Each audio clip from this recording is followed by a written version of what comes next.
Hey there, Foster Care Nation. This week we have a great episode for you. This week we're going to talk to John and Valerie Hayes. I've known John Hayes for many years. John worked at the police department that my father worked at years ago, and I've known him since I was a kid. We were reunited a couple of years ago when a lady we knew who owned a bookstore in town where we took the kids happened to mention her husband's name. When John showed up, sure enough, it was the same old John I'd known for many years. I just hadn't seen him in a long time. Come to find out, over the years, John and Val had been working for the cause of orphans since about 2005, when they went to Kenya, Africa. At that point, they started a not-for-profit organization called Mercy's Hope in 2007, where they work with orphan kids due to various tragedies in their homes. In 2013, John and Val were introduced to a 3-year-old named Jesse. He came into their lives and has been a fixture ever since. Valerie is a school counselor and has seen many kids come through with lots of different tragedies, traumas, and a lot of those kids were in foster care. John has been a police officer this whole time, so he has seen the many layers of brokenness in families in his job. They're both Christians and take seriously the verse James 1:27, where it says that true religion to God is to care for the orphan. And that's what they've been doing. So we sat down and talked with them this last week, and we wanted to share that with you. Foster Care and Unparalleled Journey With Jason and Amanda Palmer. We like to talk about foster care and adoption and anything related. We tell stories about foster kids, bio kids, adoptive kids. We talk to caseworkers and anybody involved in the foster and adoptive system. If you have any questions, feel free to reach out to us. You can reach us at fosteruj@gmail.com or check us out on our website at fostercarenation.com. Hi, and welcome back to Foster Care, an Unparalleled Journey with Jason and Amanda. Today we have John and Valerie Hayes with us. John and Valerie are a couple that I met a few years ago. I met Val at a bookshop where she was working in our little town, actually the town right next to us, and I found out later that I may have met her husband before. It turns out that John worked for the same police department my dad did, and I had known John as Possum, I believe, long before I actually knew what his real first name was. I knew his last name and I knew his nickname, but I didn't know his real name. We got to know John and Val. That's just a great couple, and they knew that we were involved in the foster care system, and we had talked about it a lot. And we had, Valerie was at the bookstore. We'd bring the kids by all the time and had a great time there. And as much as we had talked about it, they had not decided to make that jump until one day. Until one day I talked with, I don't remember which one of you guys told us the story, but we met and said, hey, yeah, by the way, there's a little guy in our life. So they're here to tell us the story about their experience and their time with that. How are you guys doing today? Doing well. How are you? Doing really well, thanks. We are crazy in our house full of kids who are all home because we're avoiding this scary virus. Yeah. So if you hear voices in the background, you're probably going to hear my kids today because they're in the house and they're all wound up. Yes. And right on cue, the big laugh comes from the other room. Oh, yeah. The 4-year-old the other day, instead of taking his nap, he found a pair of scissors and gave himself his first haircut. I mean, he's had haircuts before, but not of his own doing. This is the first haircut he's done. Yeah, he ended up shaved bald. He looked like he had the mange. Yeah, I think he was going for that new style called the mange do, because. But it was so cute that you couldn't even be mad at it. Right. Do family pictures because then you can tell the story for the rest of his life. Yes. You guys have a little guy staying with you, Jesse. And how old is Jesse? Jesse just turned 5 in February. How long have you guys had Jesse? So Jesse came to us in June of 2018. He was 3 years old at that time. So we've seen him through his 4-year-old birthday and his 5-year-old birthday now. Wow. Yeah. So how did you guys get involved in Jesse's life? So at the time we were at a church that really does a lot of ministering to homeless population and recovery. They do a lot with the people that are in recovery.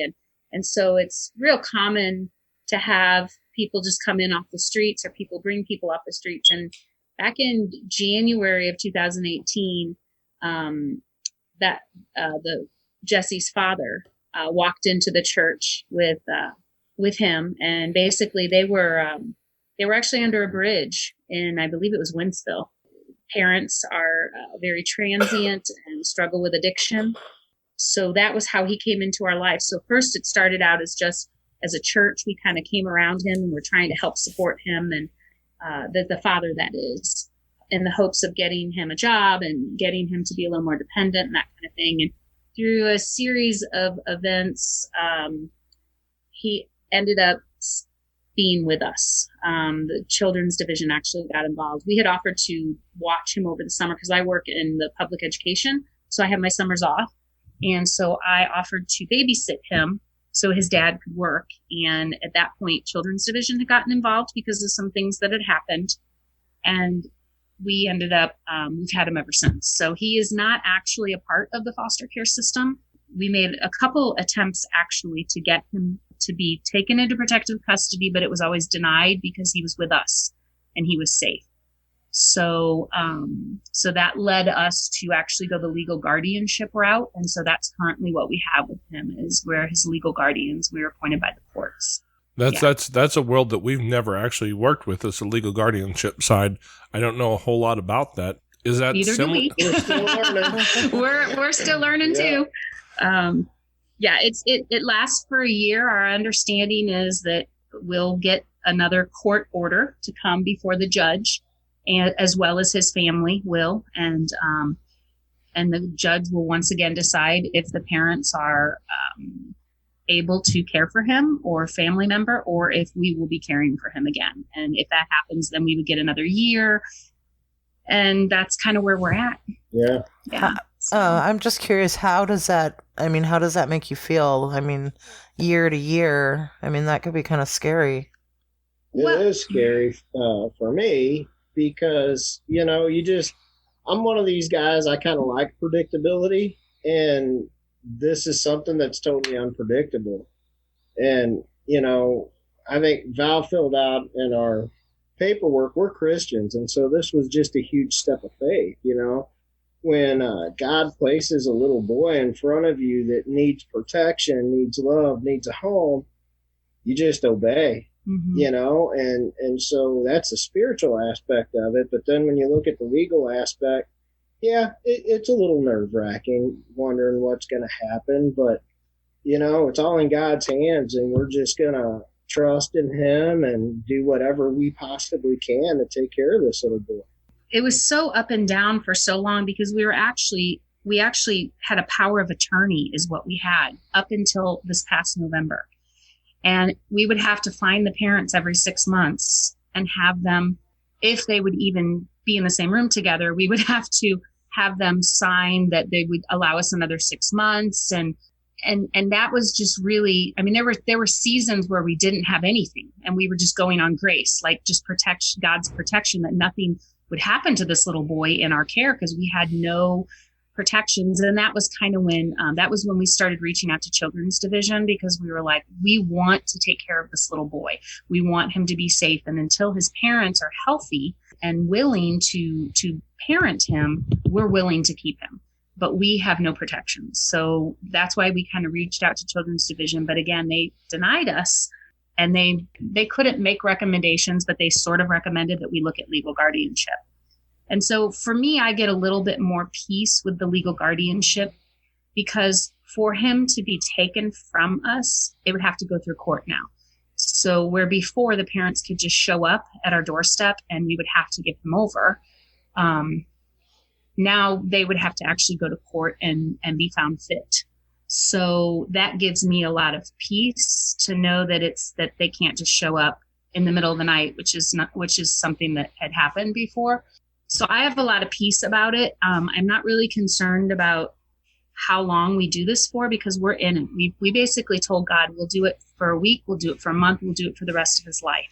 Whatever he needs, and whatever the best place is for him. And we prayed about that too. We really prayed, because we know families are the most important place for kids.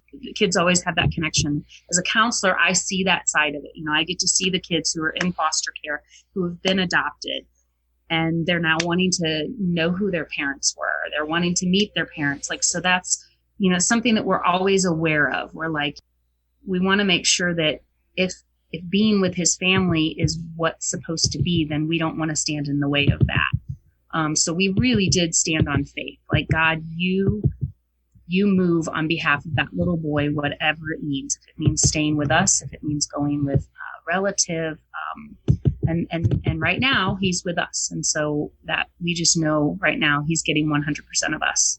Yeah, that's really awesome. You know, because that's one thing about, you know, whether it's guardianship or being a foster parent, you know, a lot of it is faith. You know, you ask God for their protection of this child, you know, or this group of children. And sometimes you don't understand the plan, but it is his plan.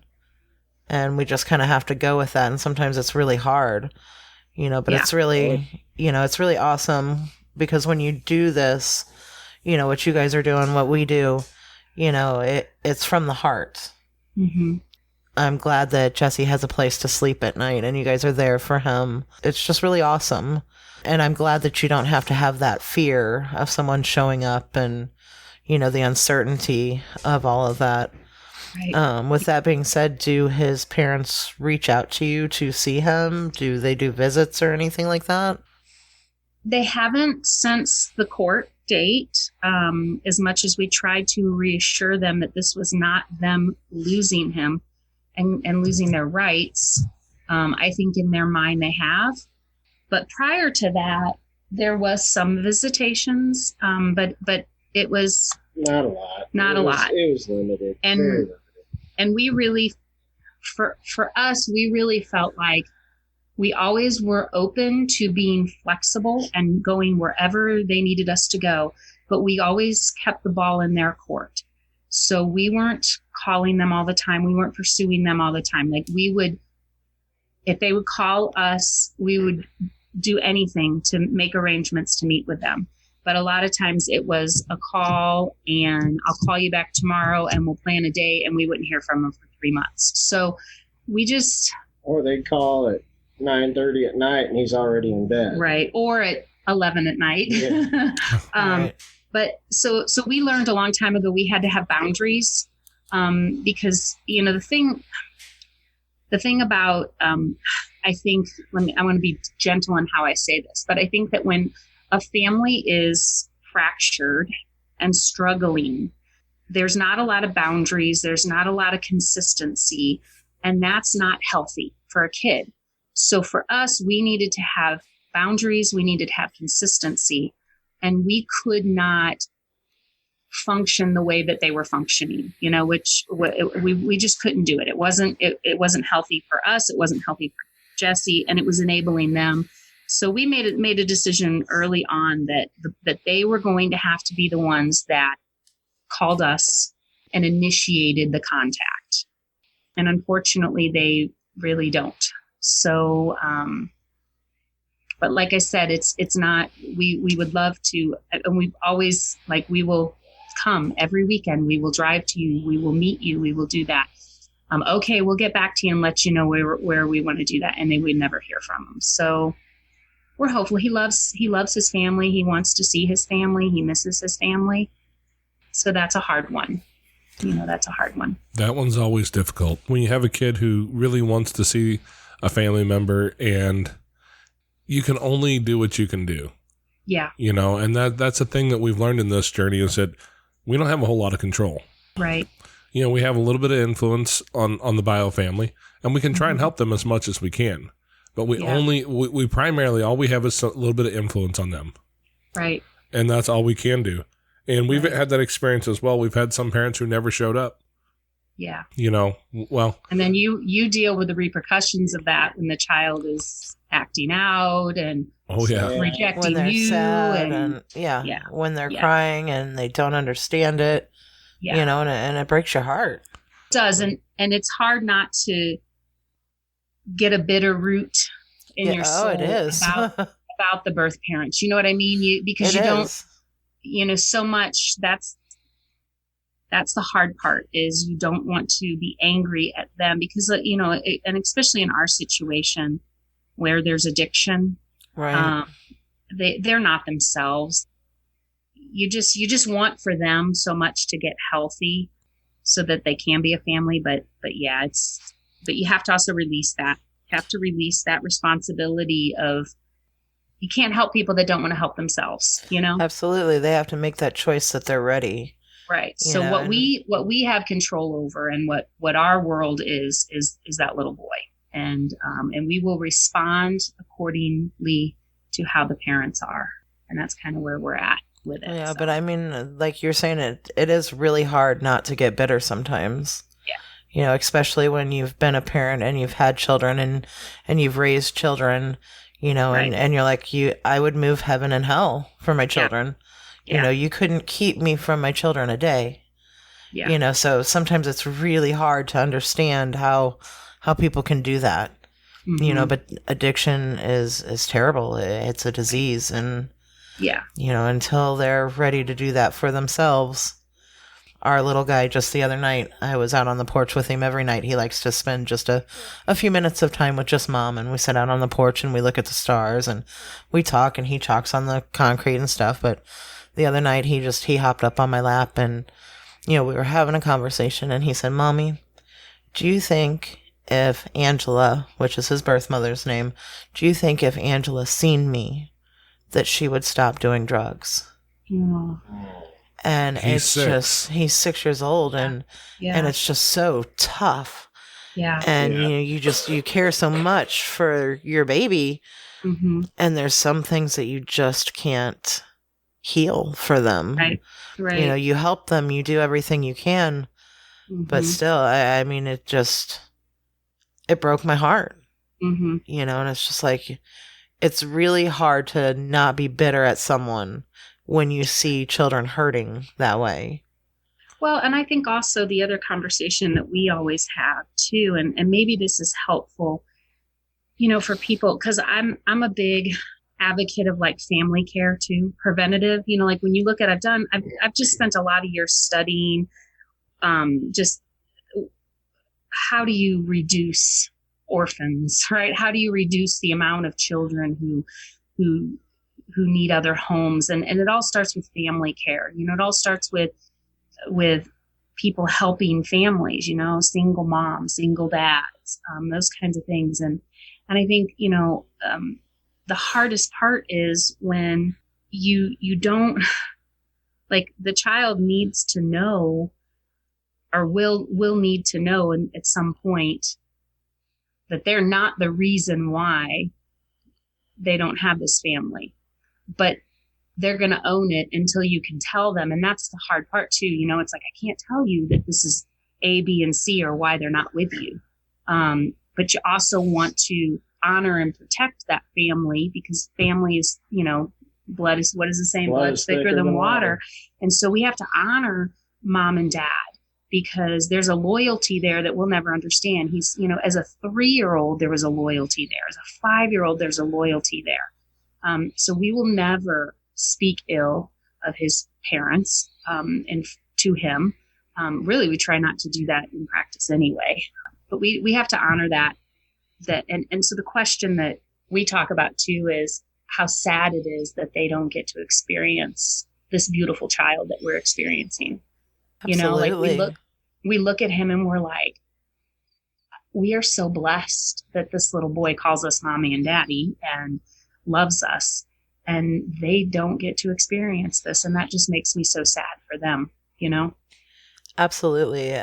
Every adoption that we've done, we've done 4 now. We've adopted 4 children. And, it's such a relief when you get to that point, but also there's a sadness for that loss, because it's a loss for our child, for our child's birth parents, and that's really sad. There he is. I told you I wouldn't take long. Oh, that's all right. But I mean, it is, and I think about those things too, what their moms are missing out on. And, you know, I'm thankful that I get to experience it, and I love it and I cherish it. But at the same time, there's a mama out there that isn't getting to be a mama. And there's a daddy out there that's not getting to be a daddy. And I try so hard to, when I do have a relationship with, especially the mom, I have some real strong boundaries with the dad, but for the mom, you know, she's the one that I would try to love more, you know what I mean? And I always try to get into her heart, and you know, she loves her son. Absolutely. The way she knows how to love her son, you know, and but her own life keeps her from doing what she needs to do. And we've been blessed as well in that they have been appreciative, you know what I mean? And that doesn't always happen. Oh, you're right there. Yeah. And like I said, I think that in this season where we're not hearing from them, I think it's because they're pretty angry with us now because we did do something legally, where prior to that, I think they were very grateful that we were helping them and loving their son in their absence. And the other thing was I want to interject though. I also think there comes a point where we had to make it legal because we were kind of enabling. We weren't giving them any reason to better themselves. Right. And it was jeopardizing this little boy as well. And also, too, it was putting us in a trick bag if we needed to get education for him or medical care for him. So, you know. Yeah, because we had nothing. We didn't have a birth certificate. We didn't have Social Security number. We had nothing. And so, you know, basically they were, I think, upset now because there isn't accountability. And our motive behind it wasn't necessarily to make them accountable as much as it was we needed to protect Jesse. And that's... Well, yeah, he deserves some stability. Mm-hmm. Exactly. You know, because kids need that. They need that stability. Mm-hmm. You know, and they probably are angry because now, you know, they're going to have to do something. You know, they're going to have to do something to better themselves if they want to be parents. Well, I imagine they were probably pretty comfortable with the idea of them living their life how they want. And, you know, especially with addiction running rampant, because we've, you know, pretty much everybody has seen that somewhere in your friend group, in your family, somewhere. We've all seen addiction run rampant through somebody's life. And if they're able to let that go and not have to do anything about it, and then you guys are taking care of the work that they don't have to take care of. Right. That, I think you're right, John. That sits in that category of enabling if you're not careful.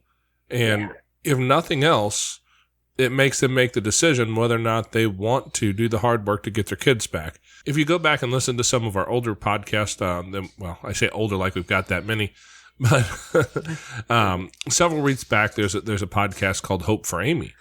And Amy is a gal who was addicted to methamphetamines and would start out as a young girl, start out with some recreational use, and it turned into a real big deal. She got into manufacturing, she got into selling. And when the police department kicked her front door in and put her and her kids and her husband on the floor, I want to say they found somewhere in the neighborhood of about $10,000 worth of meth in the house. Yeah, she openly admitted she was stealing. She was like, she had a hookup. She was a full-blown dealer. And that's the life that her and her husband were living. And it wasn't until that happened, till the state came in and took her kids, that she went, oh crap. Had to be rock bottom. Yes, something has to change, and that was her rock bottom. And today she has her kids back. She's got 2 or 3 years clean and sober, I believe now. Wow, it's awesome. She turned her life completely around. It's possible. It really is possible, you know. And we saw that just in the church that we ministered in for several years, where, like I said, I would say 80% of the people there were recovering from addiction in some way, shape, or form. And we saw all over the board. We saw the people who had completely lost parental rights and were fighting to get their kids back to being their kids in foster care, and they haven't lost parental rights yet. And so it is possible, you know, and the thing is that's where I go back to that whole family care piece. And I'm not sure, you know, who your audience is, and if there are people that listen that are in the position of possibly losing their kids or not. But, you know, for people that aren't in that position, we need to be helping families that are stressed out, especially during this season. Like right now, we've got everything going on and people are losing their jobs. And And this is the great time where people can be looking for people who might need help, looking for single parents, especially who are struggling. Well, there's another piece here too, and it's one Val talks about, and it's a poverty mindset. Yeah. You know, when people hit a certain level in their lives where they're homeless, they're unemployed, they're relying on chemicals to, you know, abuse their body, they get this mindset that they just can't get out of it. Yeah. You know, and can't see another way. And so they're living hour to hour and day to day, as opposed to, if I can do this aspect of my life, I can get out of this situation I'm in. They just they can't see beyond the moment.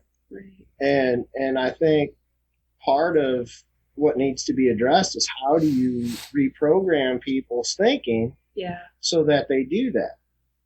You know, because the kids are the ones who ultimately pay for it, and then the cycle continues. Absolutely. Because That's what I was going to say, is there's a cycle, and it's just like learned behavior. Yeah, it goes on and on and on. It starts back with great-great-grandma, and, you know, the next generation, and the next, and the next. And there's got to be someone that says, this is enough. Enough. Yeah. You know, and I lived that. You know, I had that cycle through my family, you know, and I was like, it stops with me. Yeah. You know, I will have my children. I will have a home. I will have a family. I will work for this. You know, I will change this. I will fight for this.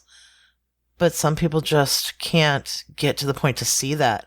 You know, they grow up and they learn it, and they feel like this is what you do.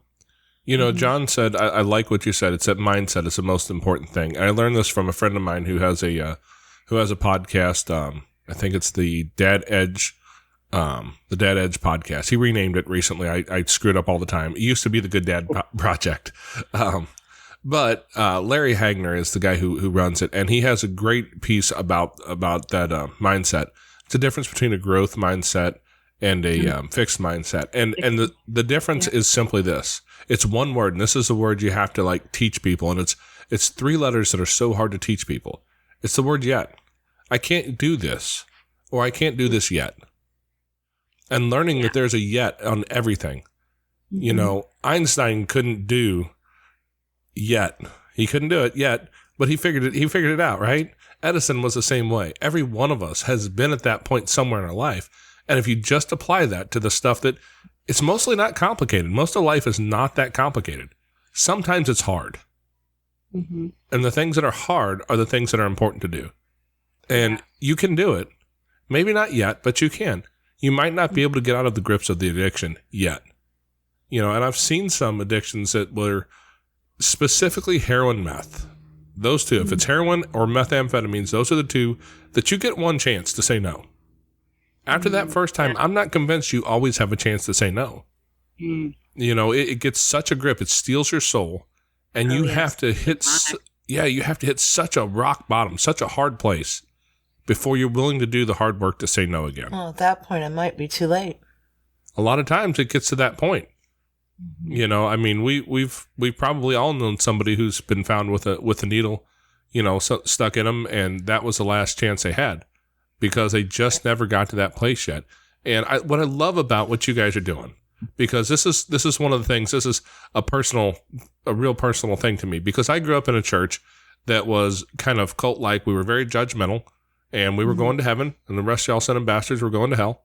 That was just kind of the mentality that we had in our house, right? At least as a child, that's what I picked up out of it. That may not have been what they were trying to say, but that's what I heard. And it was really easy to look at that whole thing from a judgmental point. You know, we could look at the different denominations and tell you why they weren't doing it right. And what I realized when me and Amanda were first looking, actually before we had even looked at foster care, I was listening to a radio program. And I was listening to some of the stats, and I thought, you know, it was a religious program. It was Dr. James Dobson on Focus on the Family. And I think the stat was 1 family out of every 3rd church, if they adopted a kid out of foster care, the system would be empty tomorrow.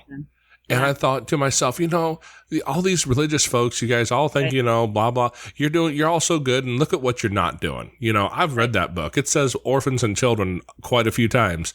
It's it's a real obvious thing that, God keeps saying orphans and children, orphans and widows, orphans and widows. And the churches just aren't doing that for the most part. Yeah. I mean, you guys, as long as I've known you, have been of the mindset that we're reaching out to the people in this world who need somebody to reach them. Mm-hmm. We're not reaching out to the middle class, upper middle class couple who looks good and can invite us over for dinner, and we can try and impress them with how holy we are, and they'll impress us with how holy they are, and the whole thing is all about just seeing who can be the most quote unquote godly. But reaching into the world in a place that needs a hand to reach out, to be the arms and the feet of Jesus, to say, hey, there's a hard place and you're in it, and I'm willing to reach in and help you. Yeah. And that's been part of the thing that really has impressed me with you guys' journey, is that you're not focusing on, oh no, look how good we are. It's, hey, I see this guy and he needs help. Right. You're trying to help a family. Yeah. You're trying to help a kid, and that's important. That's what this is really all about. Mm-hmm. It's not about showing people how good and godly you can be. It's about showing people who God is by what you do. Right. And I just and that's exactly right. And I mean, Jesus himself, I just read this thing the other day that I thought, when Jesus came, he said he didn't come for the healthy, he came for the sick. And my friends, we got a lot of sick people in this world. I mean, we're talking to two of them right now. Yeah. And in all honesty, every single one of us is broken in some way. We're beautifully broken.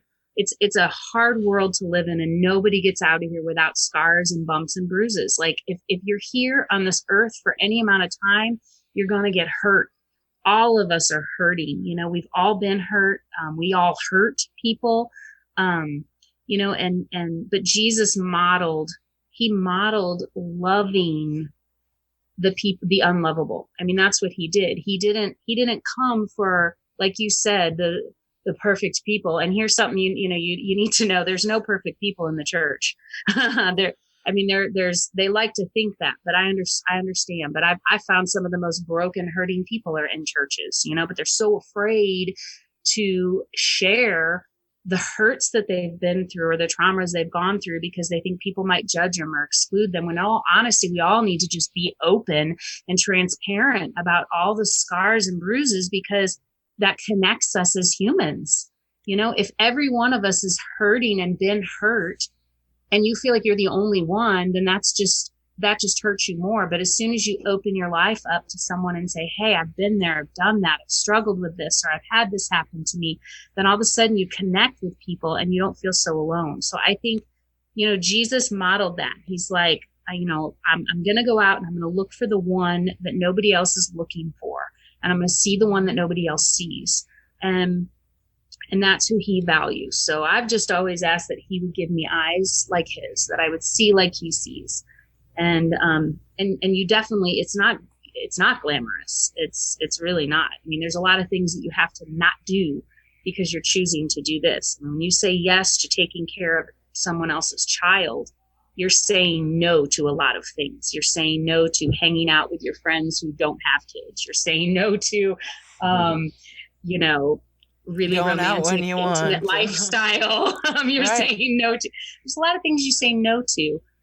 But we believe that if we really want to walk the walk and talk the talk and stand before a God who's going to say, well done, my good and faithful servant, it's going to happen this way, and not by sitting in a church pew and not by reading another book about what we should be doing. We just want to do it. So, and I agree, Jason, I've read the same statistics about if one family in every church would foster or adopt a child, there would be no children in foster care. And there are some amazing churches out there, though, where the leaders are very much like this, and 90% of the church are foster care and adoptive parents. It's a culture that they've created in the church. They've taken the word and they've taught it to the people, and they're like, so what are we going to do about it? So there are a lot of really amazing churches that have a culture of adoption and foster care. which is really what we should be doing, Oh, So I absolutely. encourage whoever. And that's the other thing, your question that you ask, like, what do you think? Not everybody can foster and not everybody can adopt. I get that for whatever reasons, but everybody can do something, And so if you know somebody who's fostering and adopting or whatever, help them out. Offer to babysit, bless them with a gift card to Target every once in a while. Or, you can always do something to support the cause of those who are in struggling families. I just think everyone can do something. Right? Yep. Well, I was just going to say, bringing it back, Did the I whole go on a faith rabbit thing. trail? Yes, you did. Sorry, I do that. My Adderall's wearing off. Val and I were in a situation in our life when this little guy came into our life, and our two boys had grown up and moved out, and we're doing okay, and God places this situation in front of us, and I can honestly tell you, this is the first time in my life that just blind obedience to the Lord kicked in. I mean, there was no, let me pray about it, let me talk to 100 people about it, and then reconvene in a meeting. It was like, here's this little kid in crisis, and we're in a position to help. You just do it. I mean, I'm a police officer. We covered that. But this is probably the single most important call I've ever been on, if you will. This is one that really is life-changing and life-saving. And if I can help break the cycle of the things we have to combat every day, then that matters more than just going and throwing Band-Aids on a bunch of different problems, if that makes sense. When God calls, you just answer. That's all there is to it.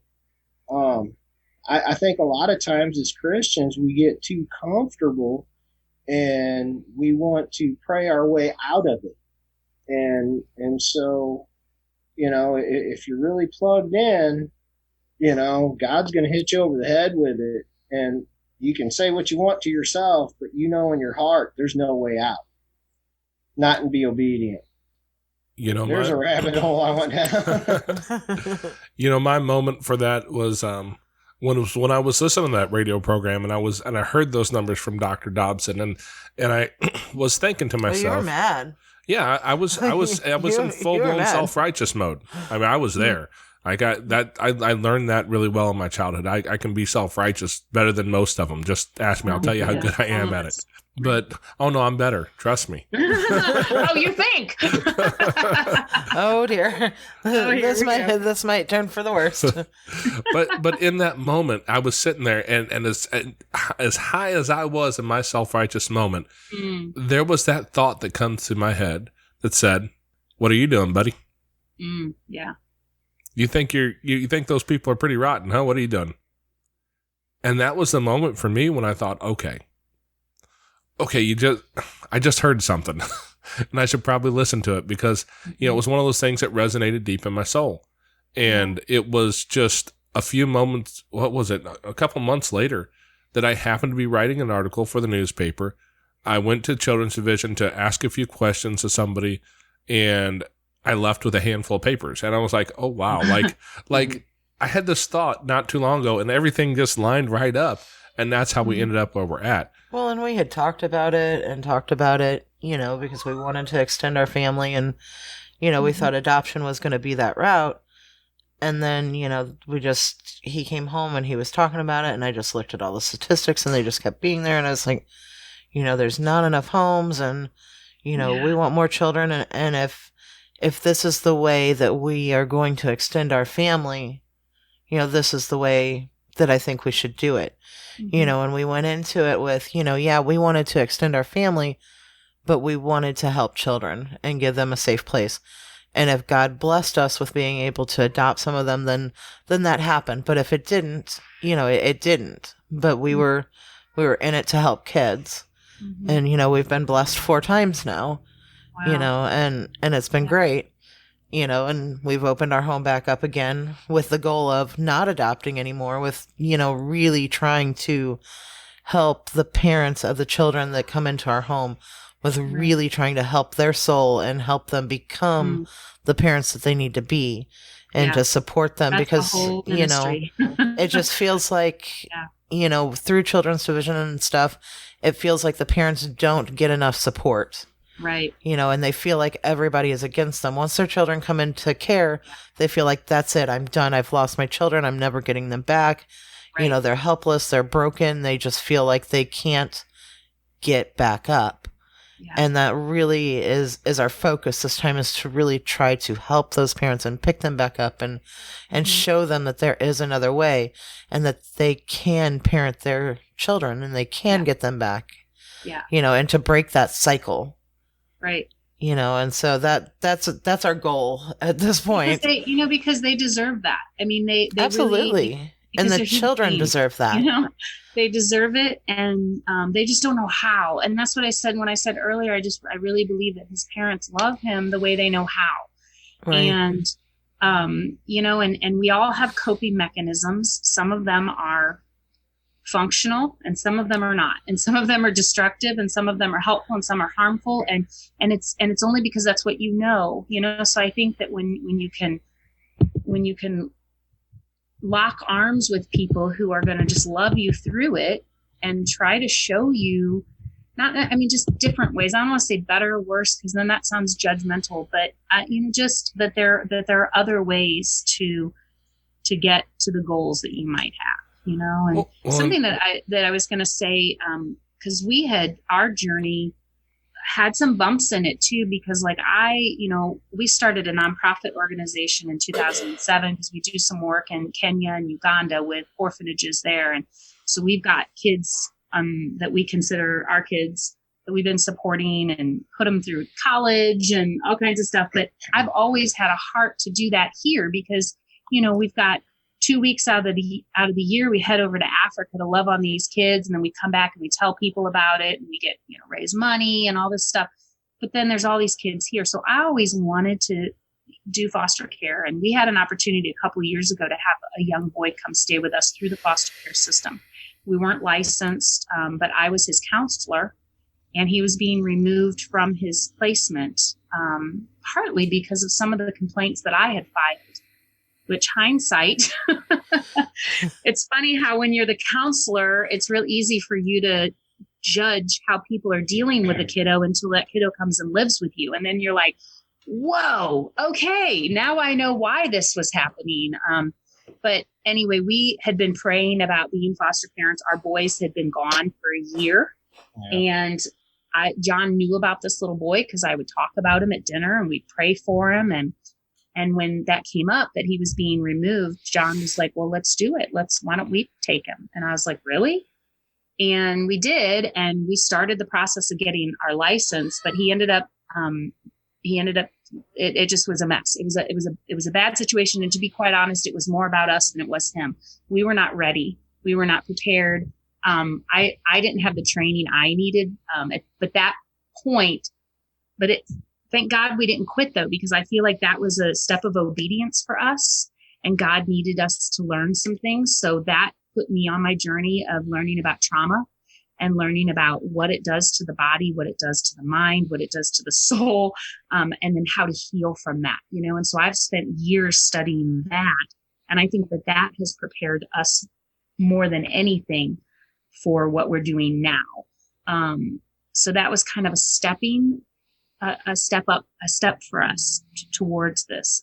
But it was a hard one. I mean, it was, there was a great loss, when we lost him, that boy. And, but, don't give up. So, you're going to have those bumps, but I do think it's important that, especially if you're a married couple, doing this, you have to be like-minded. It can't be one person wants to do it and the other's like, whatever. You have to be a mom and a dad. It can't. Oh yeah, you got to have a team. You got to be a team. Has to be.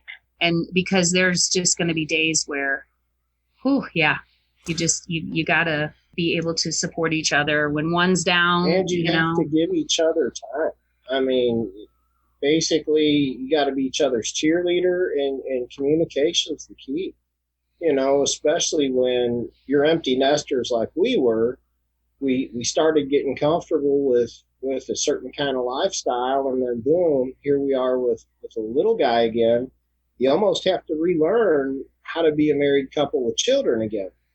And so you gotta give each other that kind of attention and time, because it's a job, and it takes a village to raise a child. And so when they're in the home, you gotta be on the same page. It's like Val said.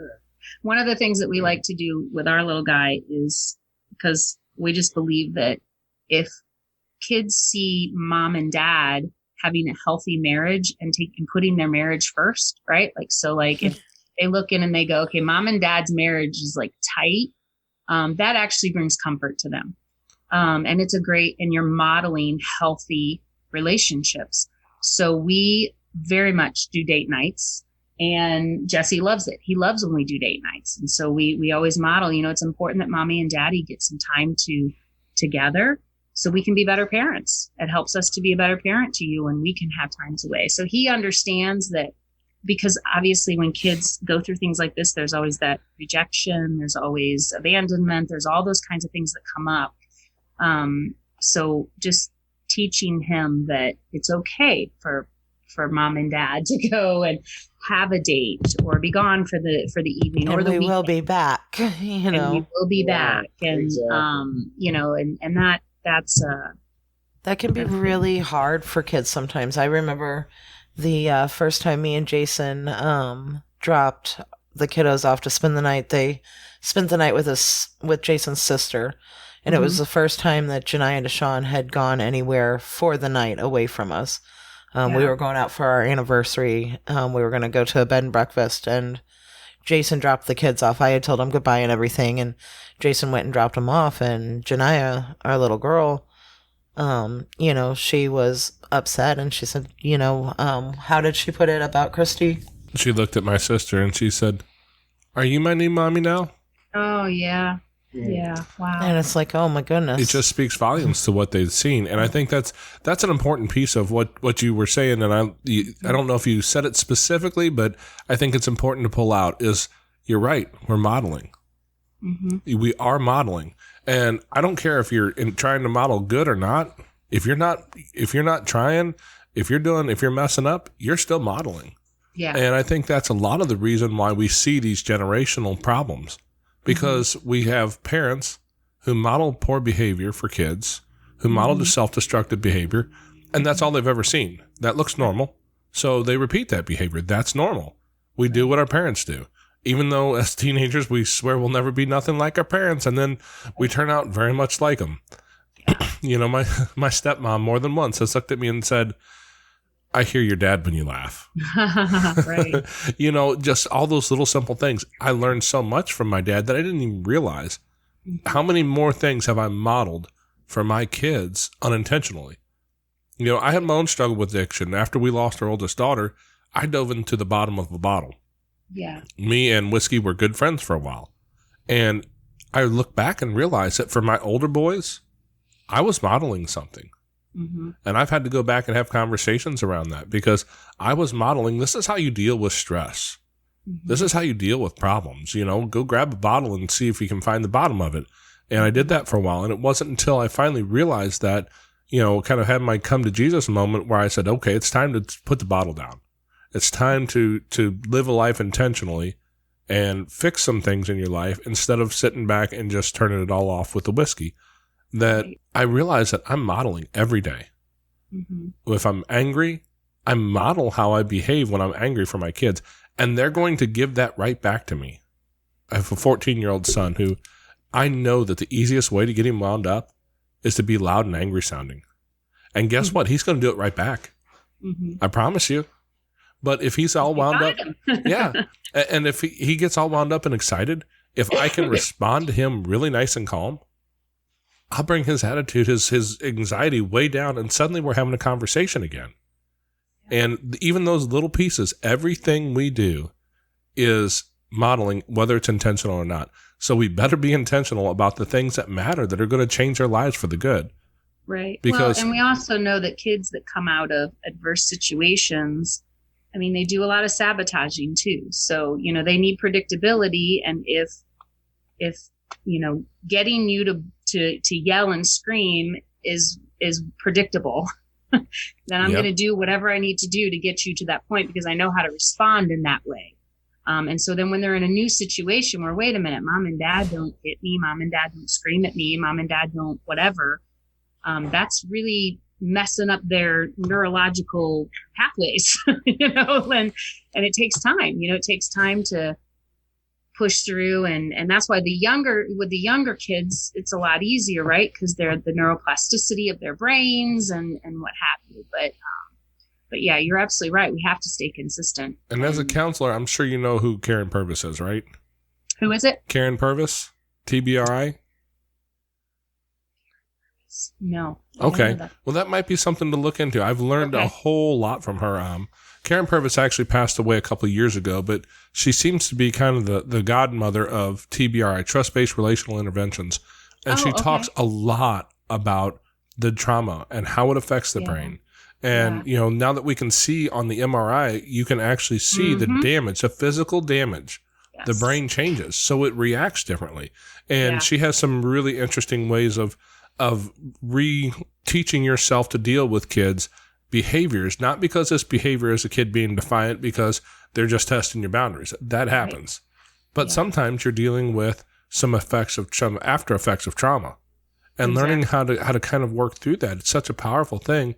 And whether you're dealing with your kids or you're dealing with other adults on a day-to-day basis, whether it's a bio parent or just somebody at work. John, I don't know if you've ever messed with anybody who had some trauma in their life and was acting out a little bit. Never, right? Nah. Never. Doesn't exist. But it's such a powerful thing to learn to look at behavior as, as the effects of trauma sometimes. Because if you learn how to approach that differently, you have a different response from them.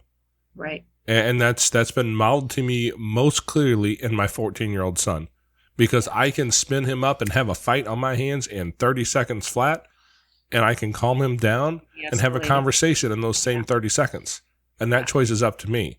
John, I think you would probably call it verbal judo.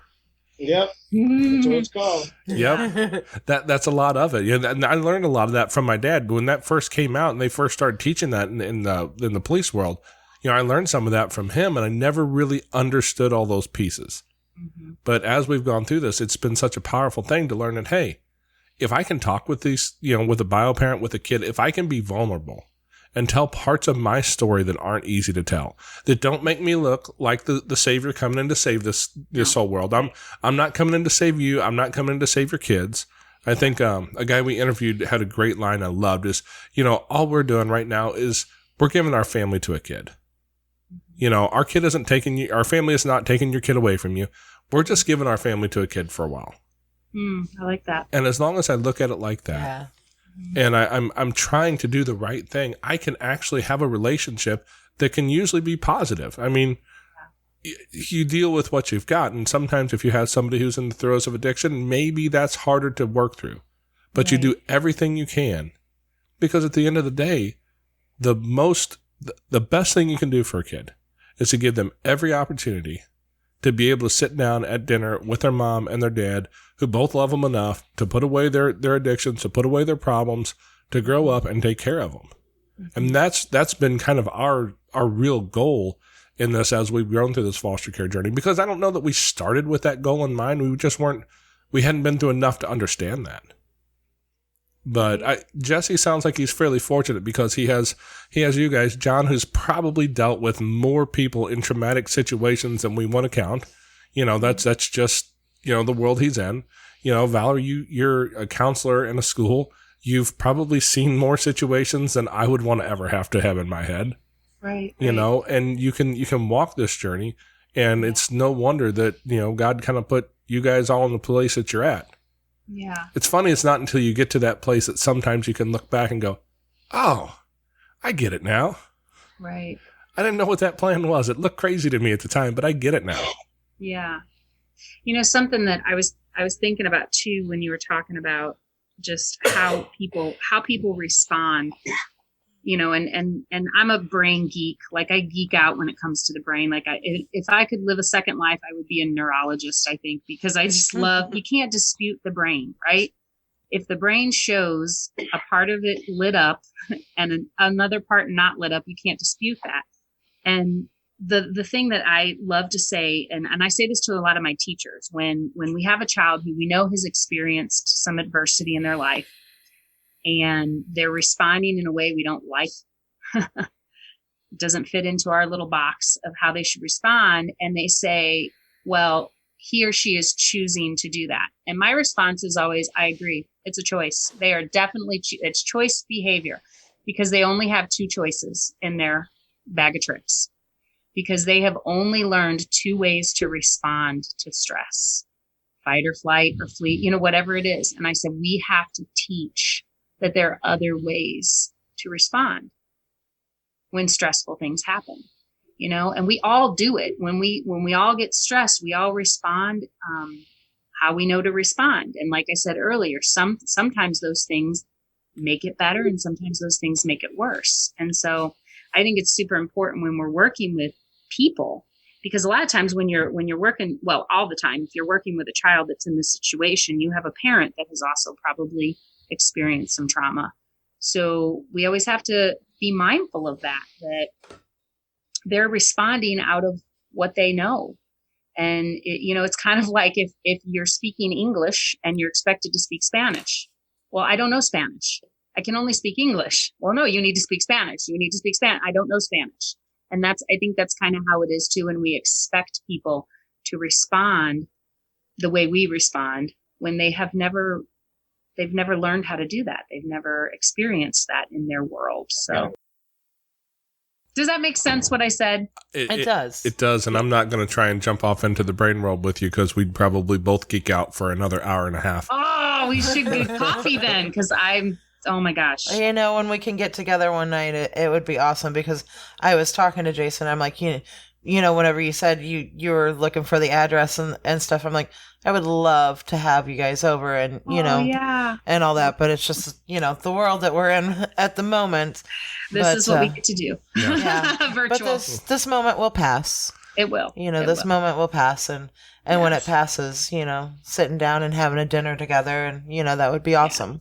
That would be good. And for the listeners who might be listening to this in 2021 or something, we're in the middle of the coronavirus thing. And so social distancing has kept us, a ways apart. At least that's what they tell us we have to do. Instead of quarantine, we're social distancing because it sounds nicer. Right. But I wanted to touch on one other base real quick. You mentioned Mercy's Hope. Yes. I know that's a passion project for you for a lot of years. Yeah. Where did that come from? Because, I've seen all the documentaries or the Kathy Bates commercials. I think it wasn't the Kathy Bates, Kathy somebody who had all the, the Feed the Hungry Children stuff on TV back in the 80s and 90s. And, and I know it exists. It's never been a thing to me that I felt pushed towards. And I guess we're all pushed in our own direction. We are. But what pushed you to start your own nonprofit, to go to Africa for a couple weeks a year, to go halfway across the world? I mean, because it took a lot to get us to walk or to drive down the road to our local children's division and figure out that, hey, we can help some kids. I don't know that I have it in me to go halfway across the world. That's not my thing. So what is it about that draws you in so deeply? Well, I mean, in all honesty, I can only say it's a God thing. It's just what he put in me, and what from the beginning of time. And I always say, my mom will tell you that from a very early age, I would always say that I wanted to have Black babies, and that I wanted to go to Africa. Like, from a very early age. Who does that? Like, most kids don't do that unless it's a calling that was put on your life. So I just believe that God put that calling on my life. And we actually started that journey through an organization called Compassion International, and they do child sponsorships. Well, these aren't children that are orphans. It's actually a preventative program. So you sponsor a kid, but when you sponsor a kid, you're actually sponsoring like a whole village, and that the money that you send goes to do education, provides food, medical, all things for families so that families can stay together, so that there aren't orphans. So we started by sponsoring kids, and you can take an opportunity to go and meet them. And through a series of just really amazing, miraculous God things, we ended up in 2005 traveling to Kenya to meet our we had 3 kids that we were going to meet. My dad went with us because he sponsored a kid, but we took our 10-year-old boys and we went to Kenya to meet these kids. And we just said, God, what do you want us to do? And you walk into an orphanage, and back then in 2005, Kenya was not the way Kenya is now. Kenya is extremely progressive and they're really thriving and they've just come a long way. But back then we went to these 3 children's homes, and I mean, it was bad. I mean, there was no food, there was no clothing, none of the kids were in school. There's no electricity, no water. I mean, it was just like, 50 kids and 1 adult taking care of them. And, but the crazy thing is they were the happiest little kids you'd ever meet in your life. And they don't understand the level of poverty that they're at based on our worldview. So we went, we experienced that, and that was it. I mean, I was done. I was wrecked. I just knew that I loved the people, I loved the children, and that we could come alongside them and help them achieve the things that they want to achieve. And we've had to learn a lot of hard lessons because we did come in with a savior mentality.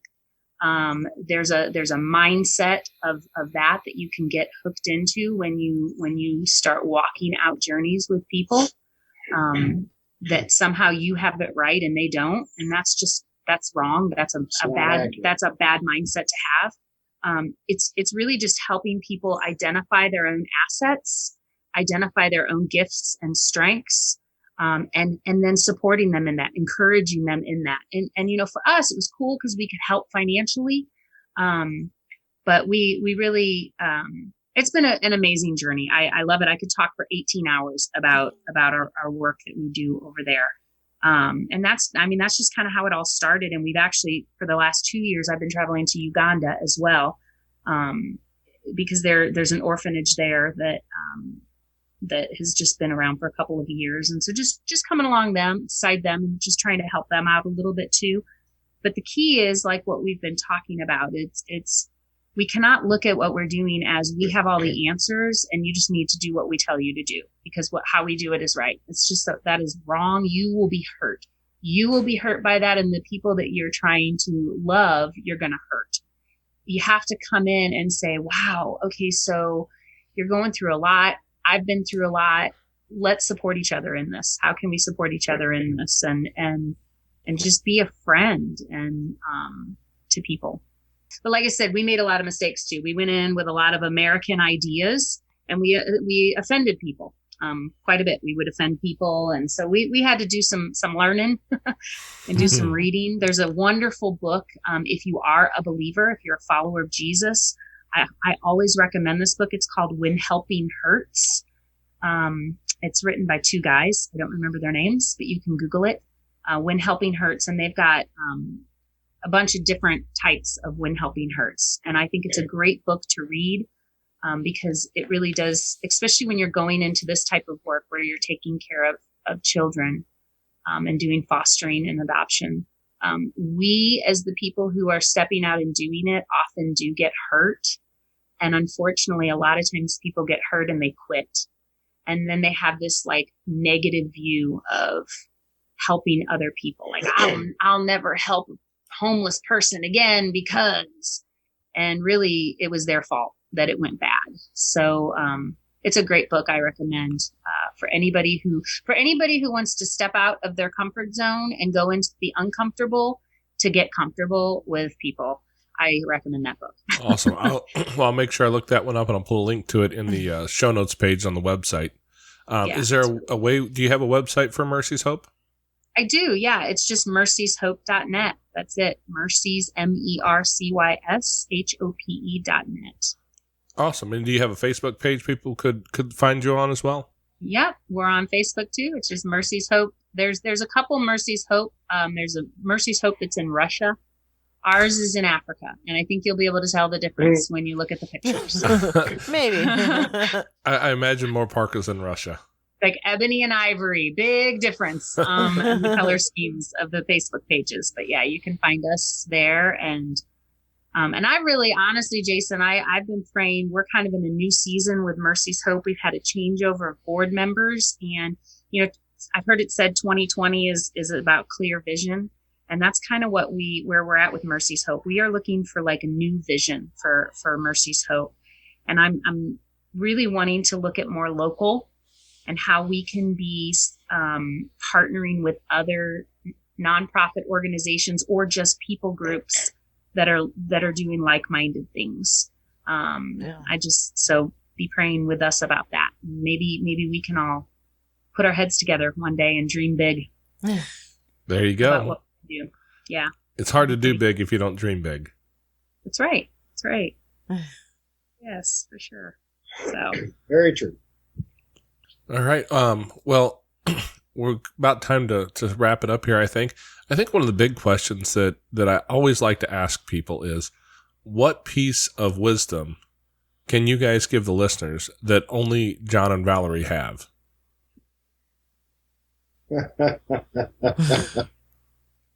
I don't think we possess any wisdom that other people don't have.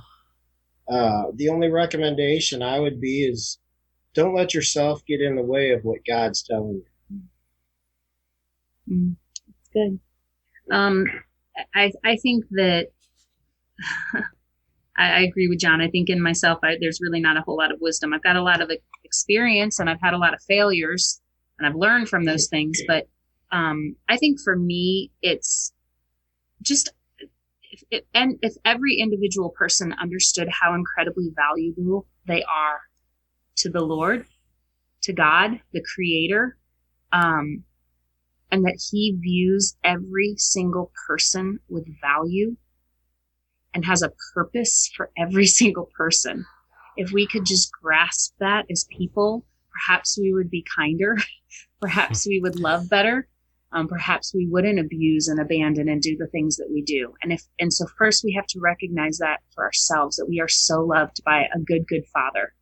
And